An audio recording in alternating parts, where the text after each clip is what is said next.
Hello, I'm Mark Mason, Communications Manager for Dash.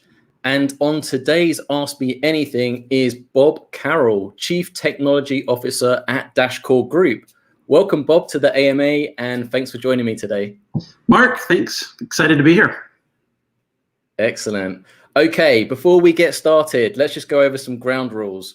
Before we begin the AMA, I'd just like to do a quick overview. This video stream is being broadcasted live on several social media platforms. For those of you watching, may I kindly ask that you like and share this video stream so that we can reach as many people as possible.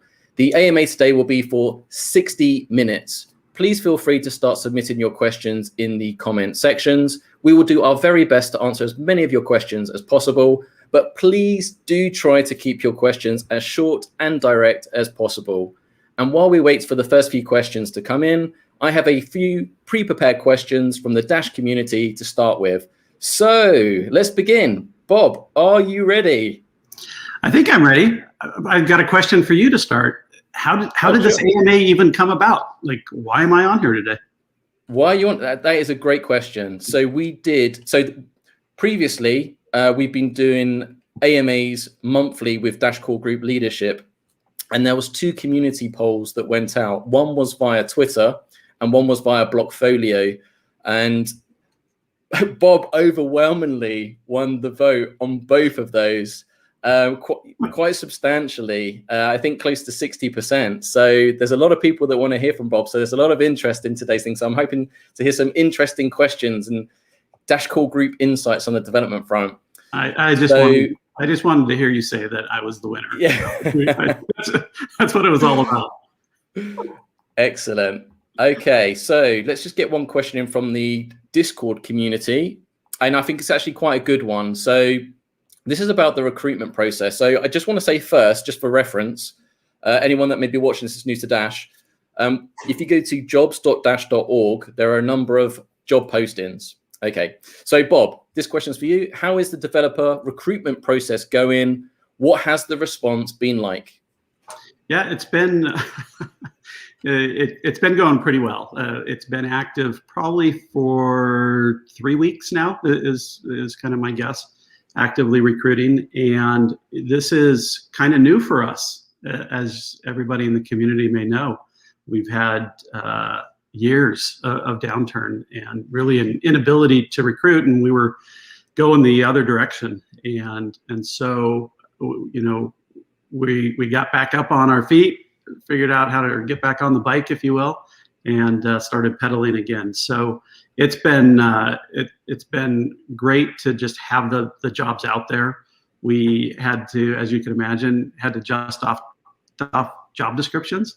And what are these, roles that we're looking for? What's the right terminology today, as opposed to, really 2017 was our big recruitment year, and a little bit into spillover into 2018. So it's been 3 years since we've, even looked at those. We had to look at our internal tools. I'll tell you what happened.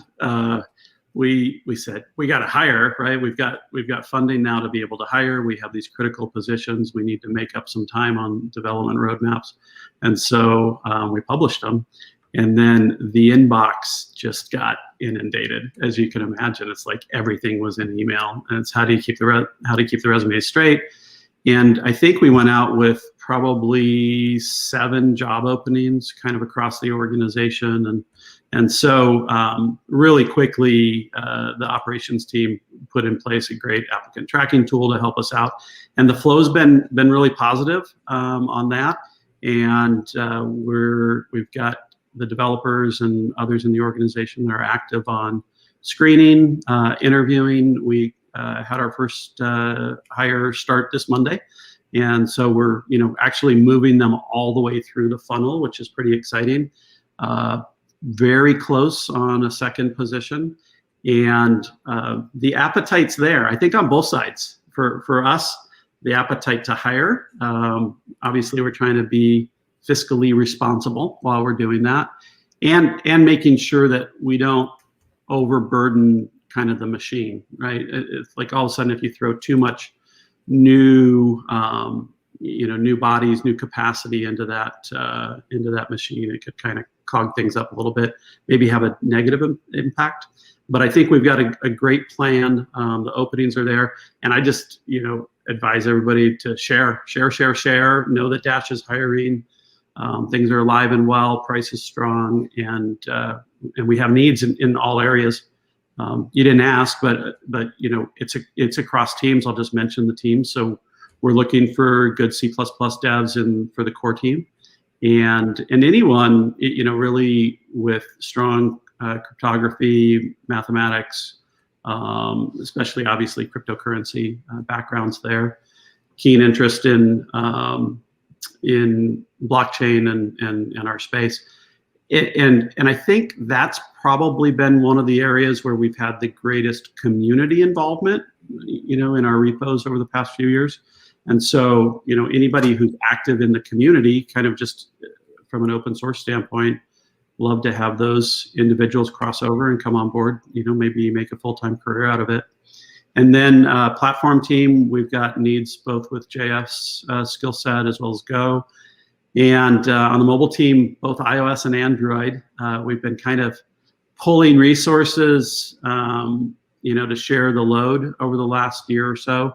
And so we've pulled some resource off of the mobile team to help out with some of the platform work.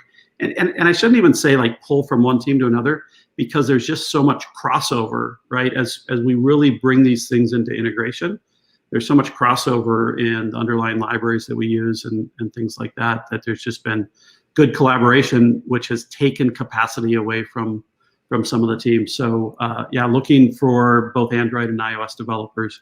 The one position that started this week was iOS dev. Looking for UI UX, looking for a product owner on the platform side of things to be able to run the roadmap. And I think it's a great time to join for that, because we're heading into initial release. And so it's like coming on board for all the fun stuff. And I feel like I'm missing one, but yeah, we've just got openings in all areas. So the flow is good. We're probably out on a half a dozen crypto boards, and like I said, it's all feeding into a nice system. And so it is a time sink, right, to do all of that, and especially as we want to make good hiring decisions. It's not a single person's process. It's we probably have 5 people on each team looking at these roles as they come in, either through the screening or through the interviews or final interviews. But it's been going well, and I think I'd say the responses are good. The Android one was the most recent posting, and so we haven't quite caught up on that. So we'd like to see some more Android devs apply, and a little bit more on the JavaScript, especially backend Node.js developers. So anyway, it's fun to be hiring. This is a good problem to have. Oh, absolutely. I'm sure you've been waiting for new hires to expand the team. We should say this is expansion, not replacing. This is building on. Yeah, and I'm really pleased that you addressed because there's 2 Android developer postings. So I'm happy that you kind of addressed like the collaboration between teams and everything else as well. So if you are watching or listening to this and it is of interest, you can learn more about those job postings at jobs.dash.org. But just one more thing on that. I think sometimes people are like, where have our hires come from, and am I qualified? And one of the things that's just fun, and especially right now during this hype cycle that everybody's going through, is just interested people who are passionate about crypto and blockchain and the values behind it, to say that's where I want to go next. And so I'm seeing a lot of resumes where people are like, hey, I've been on the out, I've been a passive watcher of the space. I've been active investor, but not I've got my career right that's going down this way, but I've always been interested in it. And I think this is 2021. This is the time to dive in. If you're looking for an industry change that's going to really be something to bet your career on, this is a great one. Excellent. Well, it's great to see loads of questions flying in. So just very, very quickly, Are there any other job postings in the pipeline, or is this just it for developers right now in the short term? I feel like I'm forgetting one, and so I believe there are, and so I'll speak a little out of school here. So other functional heads at Dashcore Group may be able to correct me, but in the infrastructure team, I know that we have needs there for additional, and we're looking at potentials for additional QA positions, maybe more DevOps types of roles that are in there. I believe there could be some other things in either finance or HR areas that could round things out, in the marketing area that could round things out. Biz dev, I think everybody is now putting this, okay, now we have some funding and it is really time to expand. You asked whether these were like kind of expansion or replacement. The answer has to be yes to both of those, because in dev alone, I think we're probably about 50% of where we were 3 years ago. And I want to say we went from about 32 down to 15 or so. And so it seems like expansion because we had this status quo, but it really is replacement. It really, all of these positions are really replacement to get us back to fully functioning. Excellent. Thank you very much, Bob. Okay, we've got some questions coming in, so let's have some quick fire rounds. So this one is from Facebook. Are there any Dash network upgrades, hard forks coming up on Dash? Yes. Interesting question. Tomorrow. The hard fork is not tomorrow, but literally tomorrow. We will be releasing version 0.17, which is a major release for Dash Core, and it will go through a hard fork. And so one of our community members had made a proposal several months ago, last year actually, to introduce new opcodes to Dash Core. And they were opcodes that had been already adopted in Bitcoin Cash, I believe.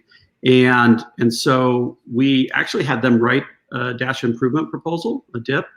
And I think it was the first time we ever had a community-generated, a community-sponsored DIP that was written, and without DCG hands on it. And I was really proud of that and excited for that, because the concept of the DAO is to be autonomous, and as DCG takes on everything, we're not that autonomous, right? I mean, it's kind of has a little bit more centralization than a true DAO, or the ideal of a DAO would operate at.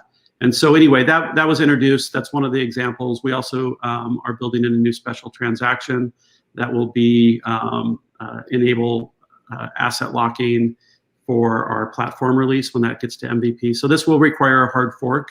Nothing that we find is going to be significant or should be disruptive to the mining community in that. And so when this goes into place, we will have an activation period that I believe is set to start on July 1st. And we will need 80% of the miners to be signaling that they've upgraded to V17 by July 1st. So that is an upcoming hard fork.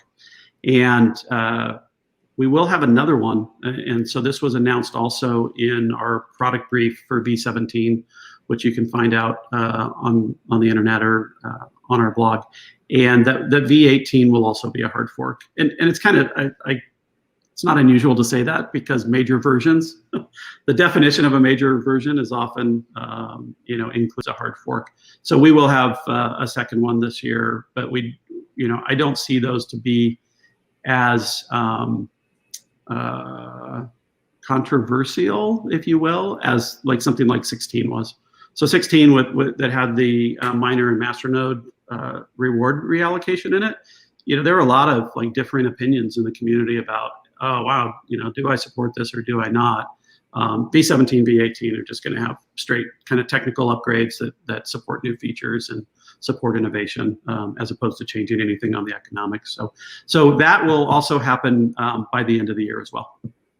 Fantastic.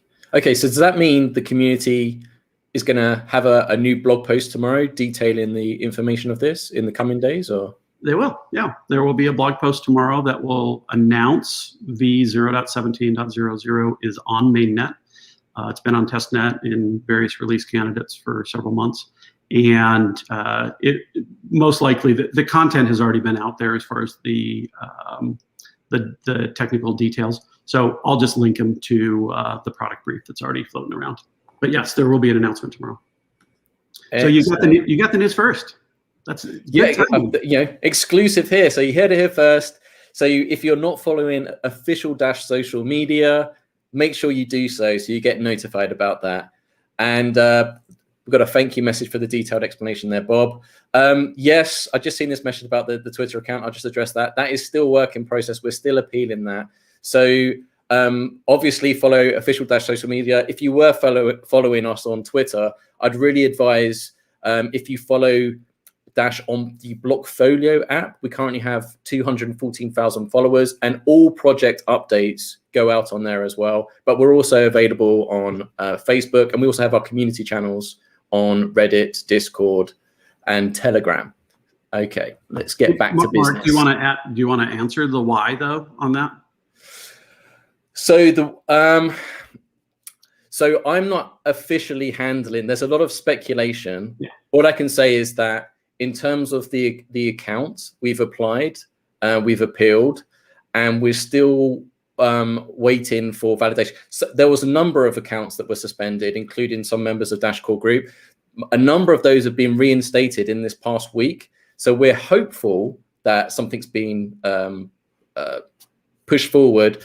There is Arden, who is the new head of marketing for Dash Core Group, has relayed to the community that she's actually reached out to people internal in Twitter as well to try and push this forward. I appreciate it's very frustrating for the community, as we were literally on the cusp of 400,000 followers, and I almost had the tweet and new Dashy animation to go to celebrate that 400K. So I'm hopeful it's going to be up in the short term. But Bob, is there anything else that you would like to add to that? Well, I guess, yeah, just, couple topics. I mean, it's topical, right? I mean, what Twitter does, this isn't for Dash, right? This isn't Dash specific. We're not the only account on Twitter that has been suspended. Fair to say? Yes. maybe some politicians. I don't know.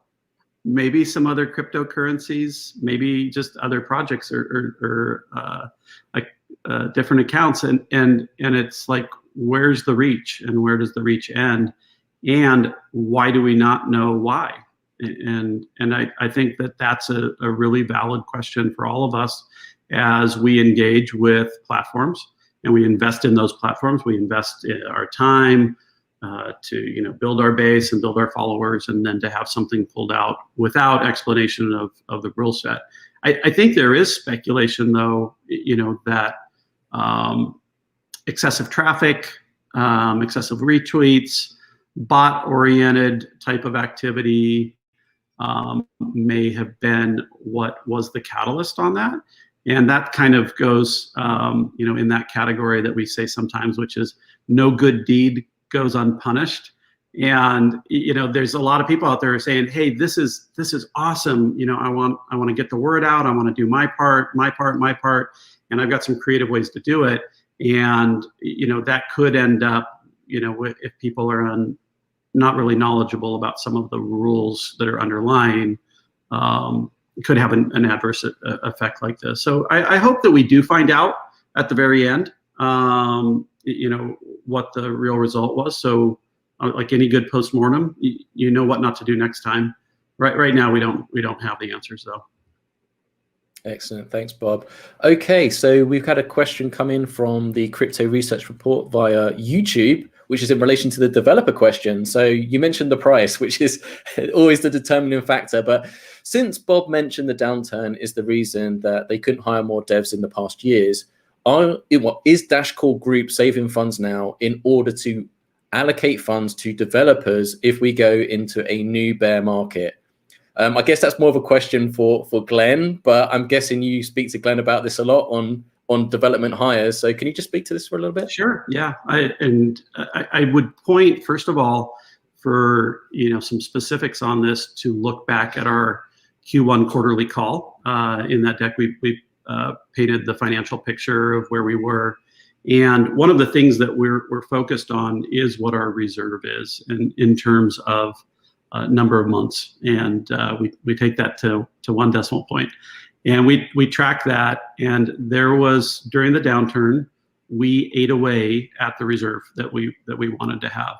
And so for quite a while, throughout probably all of 2020, our goal was to get that back up to a 3-month reserve, which is not a lot, right? But it gives us some time to put new proposals out.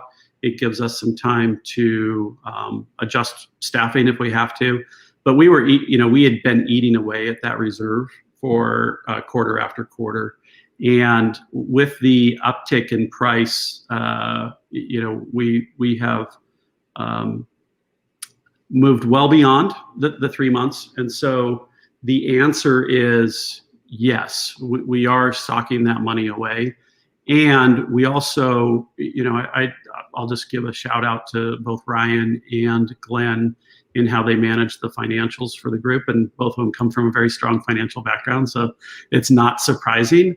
But, in the time when we were eating away at the reserve, it was still okay to eat away at it, right? It wasn't like, hey, we've got to cut this off. We have to stop the bleeding and we have to keep it at a X month reserve. And because you have to keep investing in the business. And so we did that really well. And we're also constantly watching the price. Like, we know what the price is that would allow us to continue to operate without having to ever reduce staff. And that price is quite a bit lower than where we are today. So it is amazing how much the reserve can build up in a very quick period of time.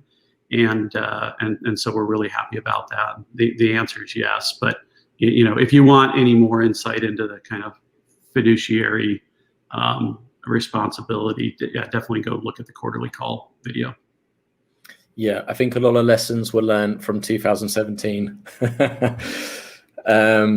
Okay, well, this one's a really interesting one. This is another one from the Discord community. And I know it's of particular interest because we had what I like to call proof of emoji.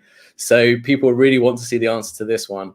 I had to shorten the question, but the general overview is, in 2017, Evan Duffield, the founder of Dash, stated that he expected trustless masternode shares to run on the network, giving users access to built-in wallet saving accounts by 2020 as part of Dash Evolution, now known as Dash Platform. Are there still plans to introduce trustless masternode shares? And how important do you personally think this is for the introduction of this feature for Dash's future competitiveness? Yeah, it's a great question, and this comes up regularly, but not often. I'll say, but it does come. It's one of those things that I describe as kind of not going away, and needs to be addressed in the roadmap, both technically and from a business perspective. And right now, it is not in the roadmap. So the question, I'll use the word plan. No, it is not in the plan.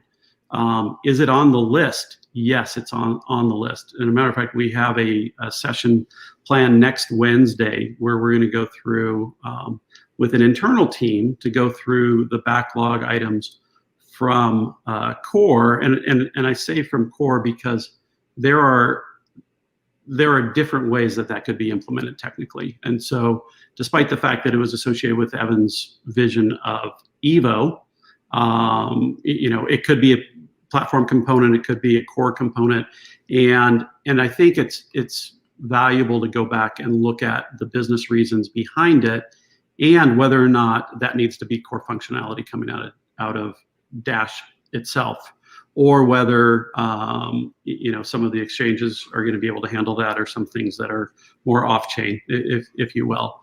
I think it needs to be addressed. Like I said, because it keeps reappearing, it needs to be kind of definitively addressed with a plan of how we're doing it. And I think so. What's my personal opinion on its differentiation?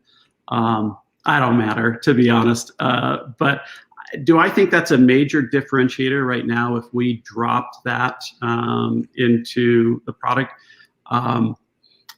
Differentiator, yeah, it would be a differentiator. Now, will the adoption follow that differentiation or not?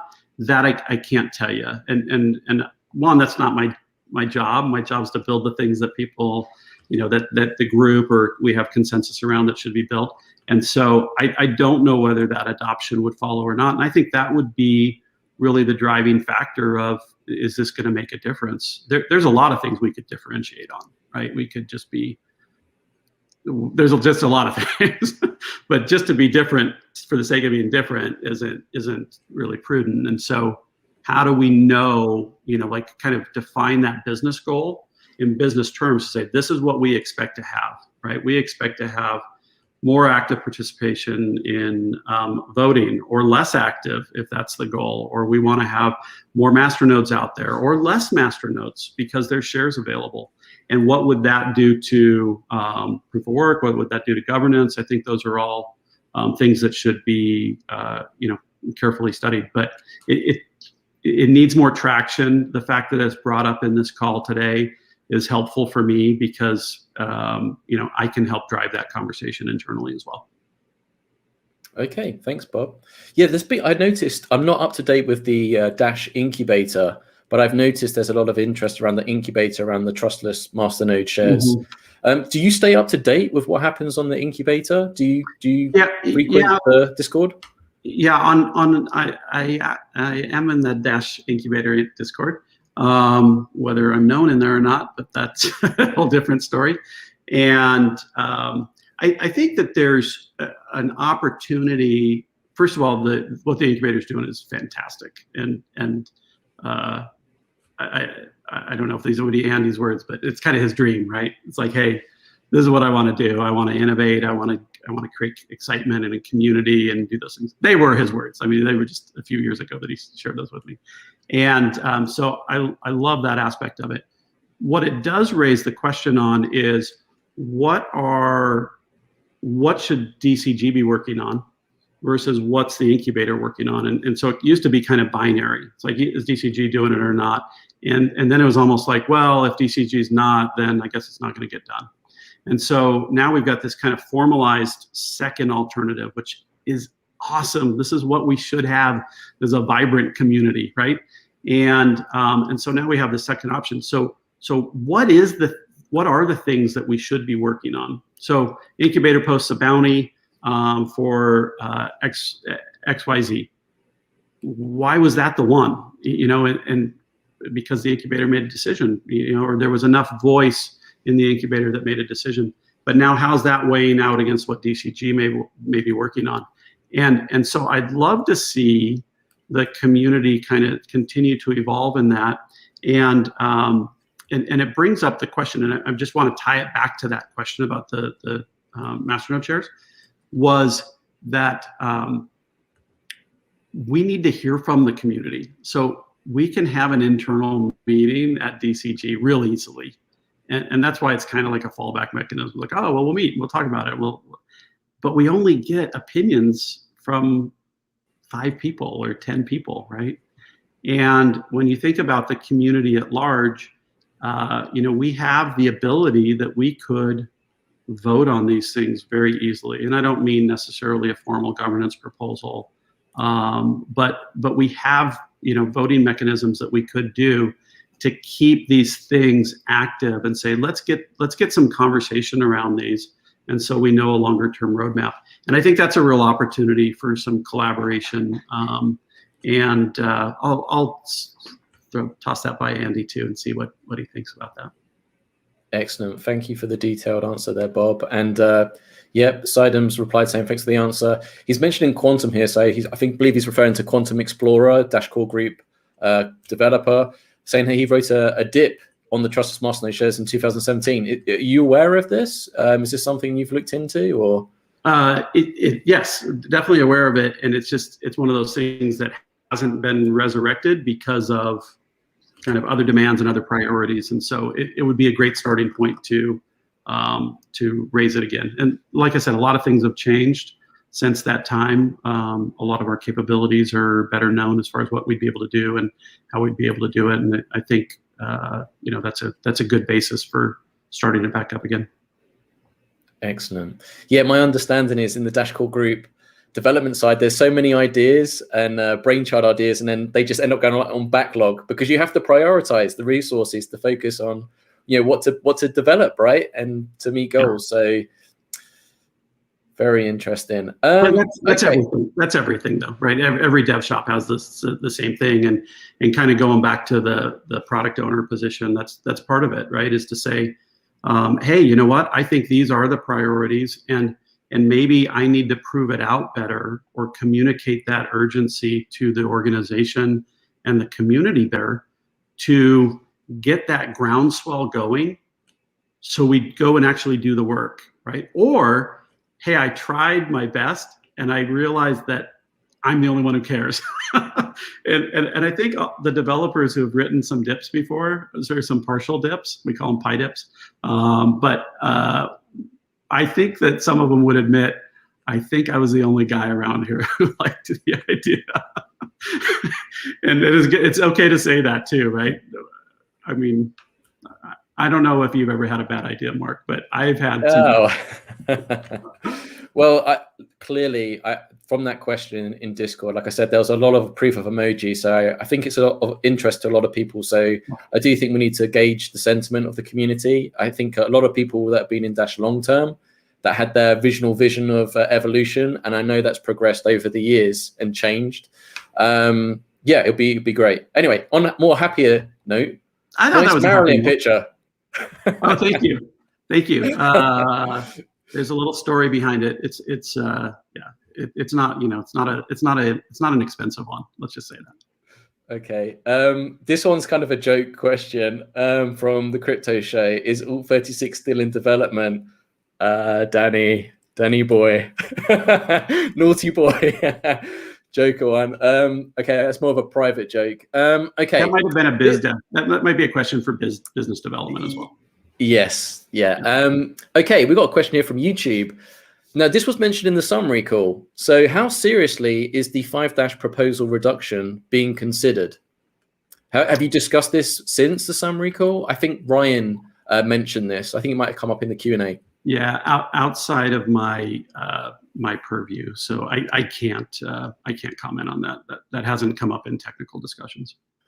Okay, yeah. So if you're new to Dash, just very, very briefly, to submit a proposal to our governance treasury system, there is a 5- fee. In the past, we said it's worked as like an anti-spam filter to kind of act as a bit of quality control. But the more the Dash price goes up, obviously the 5- proposal fee is out of reach for a lot of people. And there's a lot of people in the Dash community, as we have a vibrant international community, where they feel then that becomes too far out of reach. So they would like to see that reevaluated. And this is an ongoing conversation within the community. So it's a very important question, but it's a still ongoing development. Yeah, okay. I'll just throw my 2 cents in there for nobody cares about it. But I think that, as having a percentage, as a percentage of price, right, that becomes more expensive.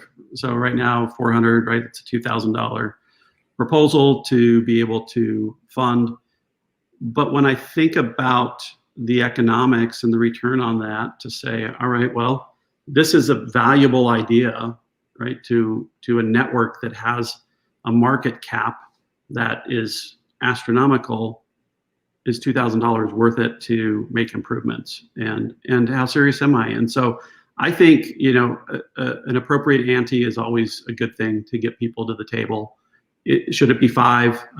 Should it be fluctuating based on what the current coin price is? I don't know. I think it's worked well, and we've gone down and we've gone up, and that's just economics, right? It's cheaper to do something now than it is at other times. And so anyway, I still think I don't think it's broken. That's my personal opinion. Okay. Right. We have this masternode topic's very popular in the chat. We have a question here from Halawe, who was recently elected as a Dash Trust Protector. So congratulations there. But he's expanded on that, saying we need to get more people involved in masternodes in the crypto sphere. And I believe the masternode numbers will balance themselves around 5,000 even with trustless masternode shares, it may also mean we get more MNO voices. That's it. That is interesting. I do think in terms of engagement with masternodes, in terms of voting masternodes, we did experience kind of like a decline, even though that the masternode count was there in terms of voter participation.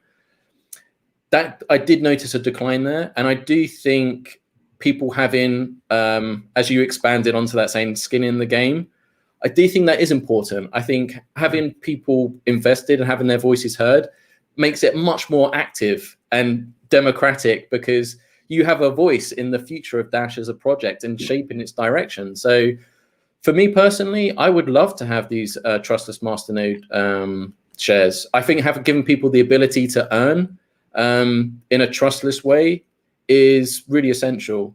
Yeah. Do you want to expand on this anymore? Yeah, I mean, just my thoughts on the voting aspect of it. That's the one that always pulls me in, to get more voices. Masternode owners have a reward, right? And it's a financial reward. And they may or may not, in any democracy, right, in any government, they may or may not be worried about how others vote, as long as they're getting out of it what they got into it for. And if they got into it for a return on investment and they're getting everything out of it and it's not broken, then I'm not going to go to the polls and try to fix it. And so I feel like the same thing here. And I don't like a lack of voices. I want to hear what more numerous people have to say about our project and the technology, and especially because everybody gets in at some point. Everybody dips their toe in the water at some point to get into a project. And so if we make it more difficult to have that voice, and especially as price rises, then it's gonna make it more difficult for new voices, new generation to get involved and have a say. So my opinion about it, if I did, pulls really heavily on the governance side of it, and making sure that people, that we could split up votes and people who had a voice in there. Anyway, that doesn't matter. As I told you, Mark, you asked me to be on here. I'm not that important. The things I say don't necessarily matter, but because you put me on here, I'm going to share my opinions. Excellent. Okay, well, this is well, I mean, in general, I think the community clearly want to hear from you, and they want to know your thoughts. They want to speak to you, so they value your opinion. So, and I do as well. Jury's still out. No, I'm joking. I would love, I mean, so far the community and the questions have been so great, and we do have a hard stop at 60 minutes today. Yeah. But if there are still lots of questions remaining, we could always potentially do a part 2. Now, traditionally, we've been doing these AMAs on a monthly basis, but obviously this is dependent on Bob's availability as well. But if there is interest for a part 2, we can always entertain that potentially. So, right. Sure. Let's crack on. So this one's a great one. I'm really happy this came up. So can you tell us more about the new bug bounty program? From my understanding, finding a critical bug only passes 10K in rewards. Is there a plan to increase that? Well, let's just talk about the bug bounty program first. Necessity is the mother of invention, right? And so we had a bug bounty program in place. It was outsourced several years ago through a proposal, and then that ended, and so we didn't have anything in place. And a bug was reported to me. I think I was pinged in Keybase, and it was a medium to low priority issue. But we looked at that and said, okay, what are we going to do? And rightfully so, the submitter said, "You gonna pay me for this?" And I said, and this is classic Bob, is we don't have a program for that, right? And so I want to pay you, but I can't just make that decision. And then if I did, what do I pay you? And so we rallied and we put together a bug bounty program. And so, across the mobile team and the core devs, because that's platform's not on mainnet right now. And so, special kind of shout out to Brian and Pasta and Quantum and Hash for jumping in and getting involved in this. And then we took it to Glenn and we say, hey, Glenn, we need a program. And so we had some debates about what we were going to do on severity and the priority and how we were going to rate these things. But we put a high, medium, low matrix together, kind of a 3x3 on that. And then we started to say, okay, how do we define this? And I can't remember, have we published the bug bounty program? Is the web page live? So the web page is live. However, although it starts off with a small bounty, just to update the community, I don't think the proposal's gone live yet, but there should be one today or in the coming days which will essentially top up the funds. Yes. So yeah, exactly. I just want to emphasize the importance of this bug bounty program. So if you do go to dash.org, there is now the bug bounty page live, and it breaks down the severity, the priority, and the rules, and how to apply. So perfect. This is really important. And like, this isn't new to Dash, right? We used to have a bug bounty program back in the day, and this isn't a reason for people to be concerned or worried. This is actually a sign of strength, right? Because we want everything to be robust. This is actually industry standard. Yeah, and we needed to put it in place, and that's why I asked if the web page was up, because the proposal is not out there. So we haven't funded it. So we're just taking the funds out of some of the budget that we already have. But we got it paid. I think we have a great structure together. We have a process by which to evaluate them. As you said, the web page defines what's in scope and what's out of scope. And but part of the question is it rich enough? And so if there really is a critical bug that somebody could lose millions of dollars of funds in, is paying $10,000 enough for a bug bounty on that? I look at it partially as I don't care if somebody loses $1 or $1 million, because that means a loss of funds. If you lose $1, you could lose $1 million. That would be my premise that I would go on. And so loss of funds is, definitely gets the highest priority on that. Then the question is, are we paying the right price? And I think there's a bit of supply and demand on that. I don't know that you could say, well, you're going to prevent somebody from losing $1 million, so therefore you should pay out $100,000. You should pay a 10% fee on that. Well, okay, maybe. And also the fact that we prevented it, they didn't lose the $1 million, and so we just paid out $100,000. And I look at it more of supply and demand. We want developers to utilize our bug bounty program, and we want to make sure that the quality of our products, especially around security, is at the highest that it could possibly be. And so we're going to test this, right? And we're going to see if this is adequate enough. If you look at the history of bugs that we've had and the volume of them as far as the reports, I'll just knock on wood here.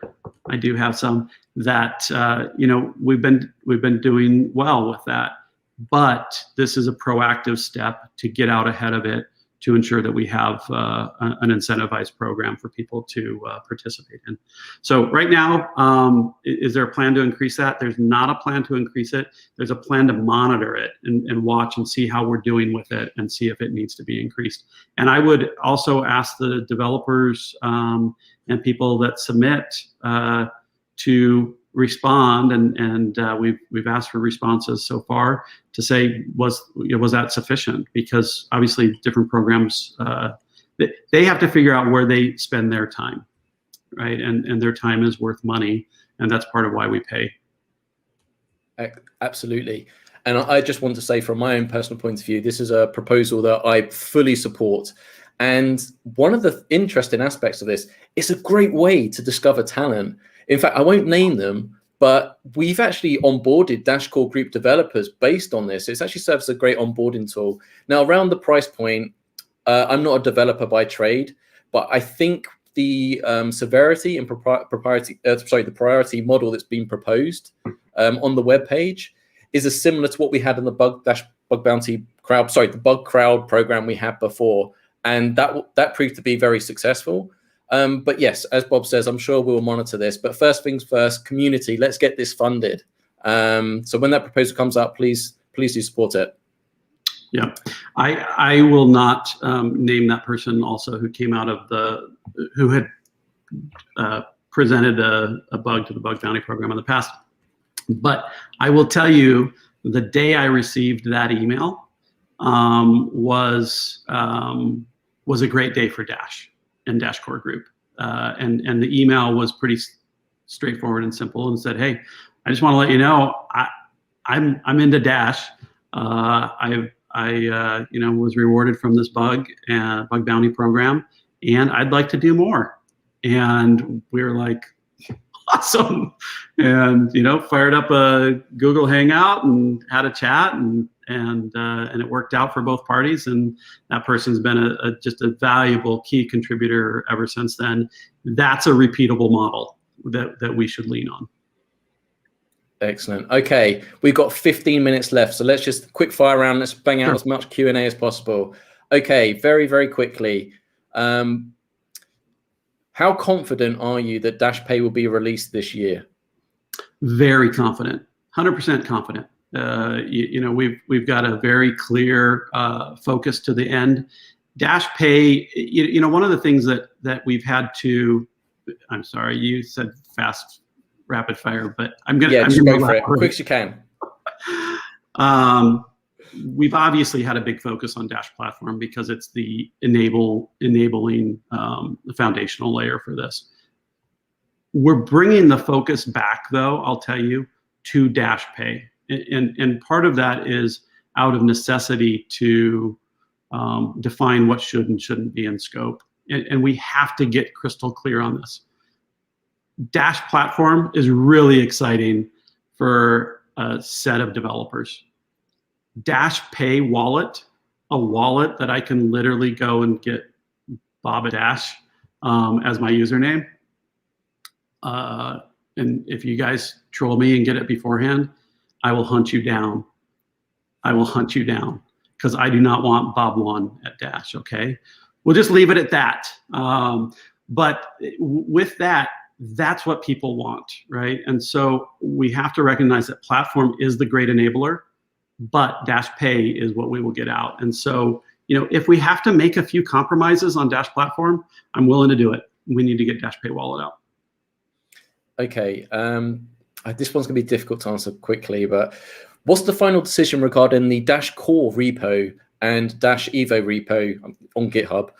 Will they always be separate? Do both repos show up in CMC, CoinMarketCap, so people don't incorrectly call our project dead? So just quickly, a lot of on-chain metric websites show the development activity of projects, and a lot of them, like CoinMarketCap in this example, in this question, only show the GitHub activity for the core repo, but obviously a lot of Dash Core group development is happening in the Evo one. So, Bob.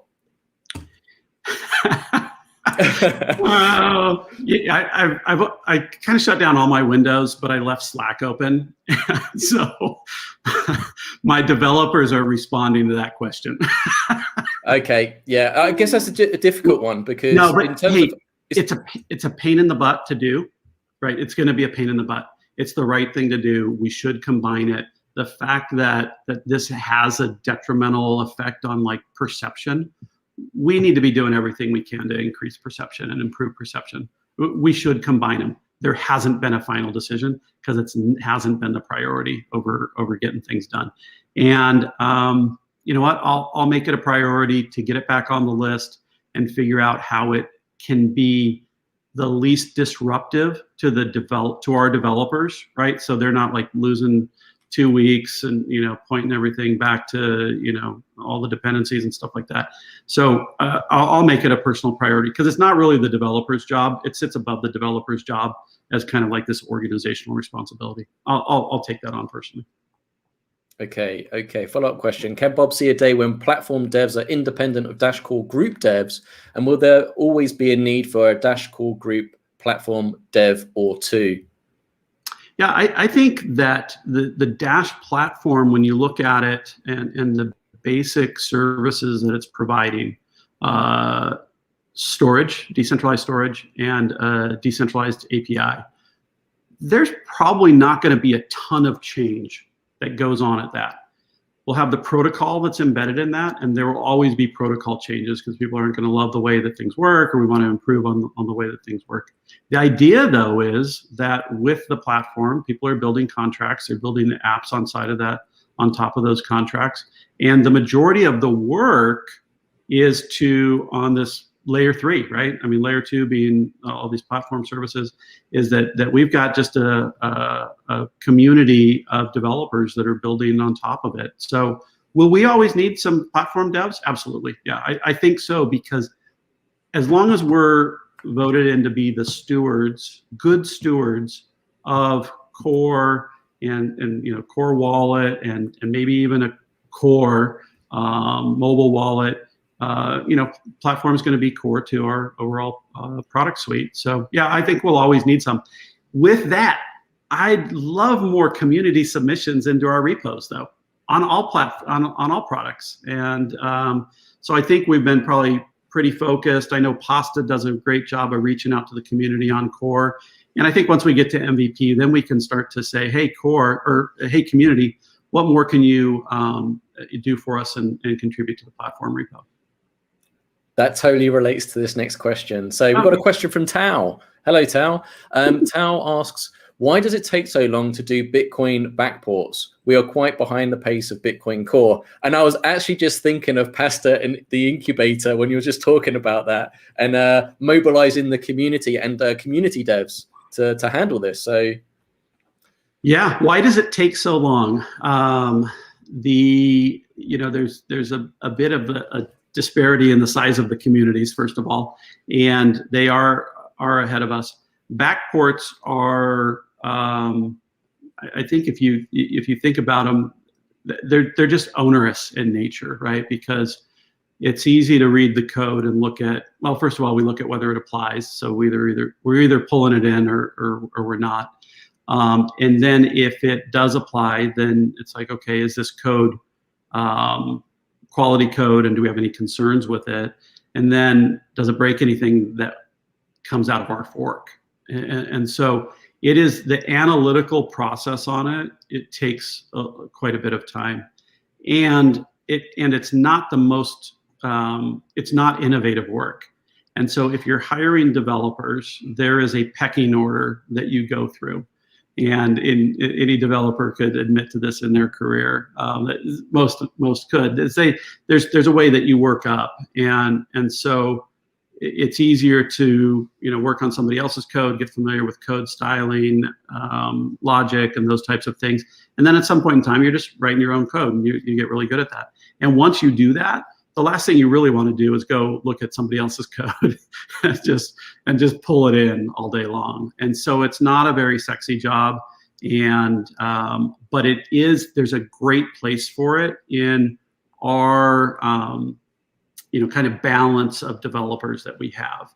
And so I think we should always be looking to backfill with individuals who just take on those responsibilities and let people who have advanced move on to new responsibilities.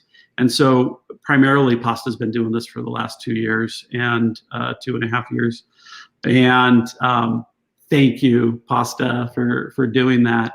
And he's been rallying the community to see if we can get more involvement in there. But yeah, we'd like to do more of that. But Tao, it's a great question. The analysis on it is very time consuming, and just the volume. But I would love to pick up and gain traction on where we're at right now, because we're too far behind.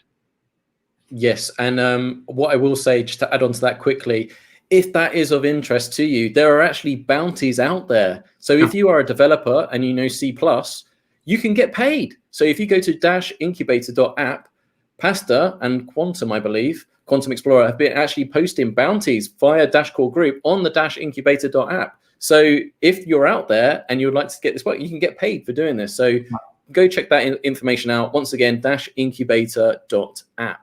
Okay, I'm very conscious of the time, Bob. So let's just get one last quick question in. So another one from GitHub Visualizations. How complete is the current solution on testnet? I'm assuming this is obviously a Dash platform based question. If you had to put a percentage on it, how much would it be for the MVP version? I'd say we're probably 90+% done with it at this point in time. I laid out in the Q1 call the roadmap of what we just released V19. We've got 20 and coming this quarter as well. And then next quarter, 21 and 22. Those are the only ones that have features left in them. The features are, detailed out and listed. One of the big things that I feel like, man, we're making great improvements on with each one of these releases, and it just gets no attention whatsoever, is it's the stability of the development environment and the deployment environment that our community developers are going to have to go through and live with. And even with this one, with the ability to just install the whole environment. And so we're using a tool that we called MN Bootstrap. We just called it that just because we needed a name for it. And it's for masternodes, right? Just pull up your bootstraps and get the whole environment set up. And so we've made a few, quite a few improvements to that. And we're actually renaming that. I think that release happened today. If it's not, it's tomorrow. It's now going to be called Dashmate because we just see it as kind of like your mate, the person that you appreciate that as a Brit, don't you, Mark? Oh, absolutely. I love it, mate. So yeah, we renamed it to Dashmate because this is going to be the companion to get everything installed and be off and running. And so still trying to make improvements on that side of things because we know that we're going to put a task on these masternode operators that have to get things downloaded, installed, and up and running. And so we're putting a lot of effort into that and appreciate the work from the infrastructure team that they're doing. Strophe, who many of you might know from the marketing community, actually went to the dark side and came over to us as a developer in recent months and has been working on the infrastructure and doing just a fantastic job working with the platform devs to get Dashmate, as it's now called, up and stabilized. Excellent. Thank you, Bob. Well, I think that's going to conclude today's AMA as we're close to the 60-minute mark. So we hope that you found this AMA to be informative. Thank you, Bob, for taking part in today's AMA. You're so formal sometimes. Like it's like, yeah. I love it. But thanks. I appreciate the invite. I appreciate what you do for the community because that's your job, right? Is listen to what the community wants and facilitate that. So it's been a great opportunity. I know I kind of put my head down and just try to keep it work a lot of the times, and so I appreciate that you kind of force me to come back out and maybe have people get to know me a little bit better and like you say, hear what my thoughts are, whether they're important or not. Well, thanks, Bob. Well, that's an important thing. And there was a question about social media presence that I do appreciate. There was a lot of questions in the backlog, so there's still a lot more interest. So firstly, I'd just like to thank everyone that watched and participated in the AMA today. Please do let us know in the comment section if you enjoyed it. And let us know if you'd like to see a part 2. There's still a lot of questions. If you want me to bring Bob back on, maybe in 1 month's time, 2 weeks' time, let me know. We will make it happen. Okay? And so I'm going to keep an eye on all the social media to see the demand of that. And if that's what you want, we will make it happen. And if I didn't answer your question today, my apologies, but hopefully we can have a ding ding round 2 and get round to them. Okay. If you have not done so already, please make sure that you follow the official Dash social media profiles to stay up to date with the latest Dash news announcements and software releases. Bob hinted at one earlier, so make sure you do follow if you want to read that blog post tomorrow about the latest and greatest update.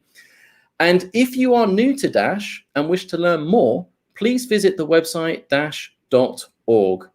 Thank you for your time today and enjoy the rest of your day. Thanks.